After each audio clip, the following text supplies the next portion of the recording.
என்னடா கண்ணா, என்ன டிஃபன் பண்ணலான்னு இருக்கு இன்னைக்கு? அட என்னம்மா, என்ன பண்றதுனே தெரியலம்மா. ஒன்றொரு கண்ணா, ஒரு வித்தியாசமான டிஃபன் நமக்கு பண்ணி அசத்திடலாம். Welcome to Rangavalli kitchen.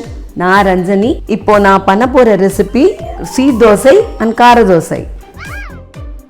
கோதுமை மாவு 1 கப், ராகி மாவு 1/2 கப், வெல்லம் 3/4 கப், ஏலக்காய் 4 பொடி பண்ணி எடுத்திருக்கேன், தேங்காய் 7லேருந்து 8 விரல்கள், அரிசி மாவு 1/4 கப், காஞ்ச திராட்சை சிறிதளவு. கோதுமை மாவு 1 கப், அதாவது 200 கிராம்ஸ் போடுறேங்க.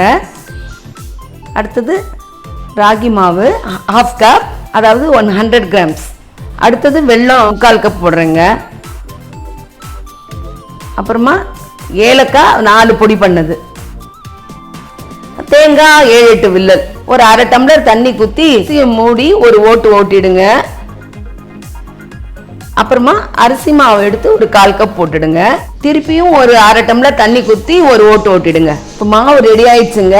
இந்த கன்சிஸ்டன்சி தான் இருக்கணும் இந்த மாவு. அடுத்து கார தோசை ரெடி பண்ணணும்.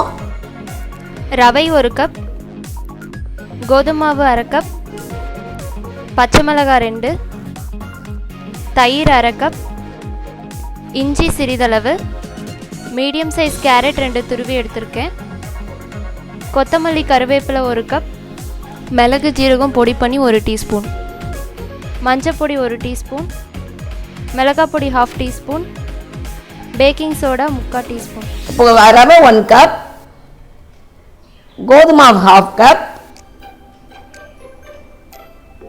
பச்சை மிளகாய் 2, தயிர் 1/2 கப். ரவை வந்து வறுத்த ரவையாக இருக்கணுங்க. இஞ்சி 1 துண்டு, கொஞ்சம் தண்ணி விட்டு மிக்ஸி ஓட்டிடணும். மாவு நல்லா அரைச்சி வச்சுட்டு 1 ஸ்பூன் உப்பு போடணுங்க. அதுக்கப்புறமா கேரட் துருவினது 1 கப்பு, வேணுங்கிறவங்க பெரிய வெங்காயத்தையும் நறுக்கி போட்டுக்கலாம்.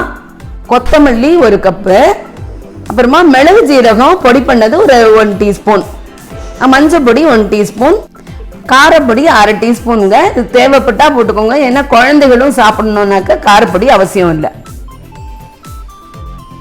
தண்ணி ஊற்றி மிக்ஸ் பண்ணணுங்க.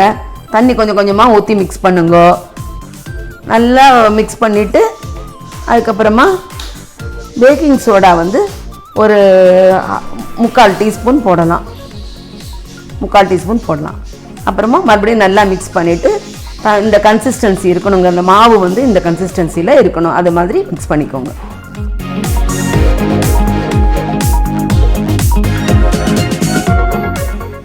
பாருங்க, நம்ம ஸ்வீட் தோசை மாவும் கார தோசை மாவும் ரெடி ஆயிடுச்சு. ஸ்வீட் தோசை மாவில் ராகி மாவு போட்டிருக்கனால தோசை கொஞ்சம் டார்க் ப்ரௌனாக இருக்கும்.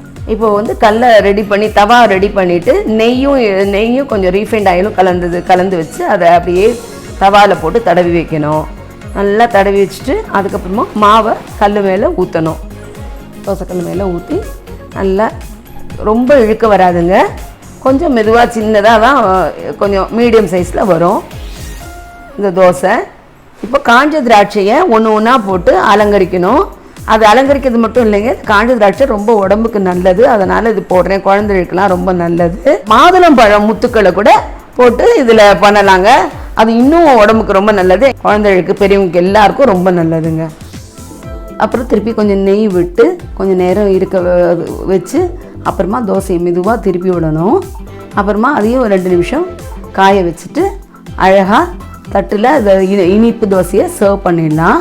அப்புறமா கார தோசைக்கு திருப்பியும் கல் போட்டு எண்ணெய் குத்தி தடவிட்டு அதுக்கப்புறமா அந்த மாவை குத்தி அதை நல்லா தேய்ச்சி எடுத்துன்னு வரணும். அது வந்து ரொம்ப பெருசாக வராதுங்க, சின்னதாக தான் இருக்கும். அப்புறமா அது காயறதுக்காக கொஞ்சம் மூடி போட்டுன்னா உடனே வெந்து போகிறதுக்காக மூடி வைக்கணும். அது மூடி வெந்தாவிட்டு திருப்பி போடணும்.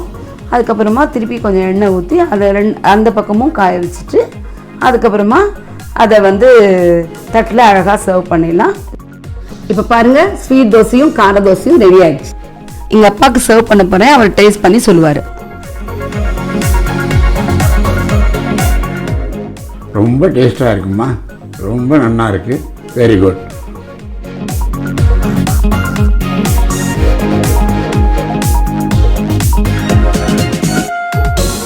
இது ரொம்ப நல்லா இருக்குது. கார தோசையும் ரொம்ப ரொம்ப நல்லா இருக்குமா. லைக் பண்ணுங்க, ஷேர் பண்ணுங்க, சப்ஸ்கிரைப் பண்ணுங்க, மறக்காம பெல் ஐகானை கிளிக் பண்ணுங்க. எல்லாரும் கண்டிப்பா கமெண்ட் பண்ணுங்க. சுவையான ரெசிபியோட உங்களை மீண்டும் சந்திக்கிறேன். நன்றி, வணக்கம்.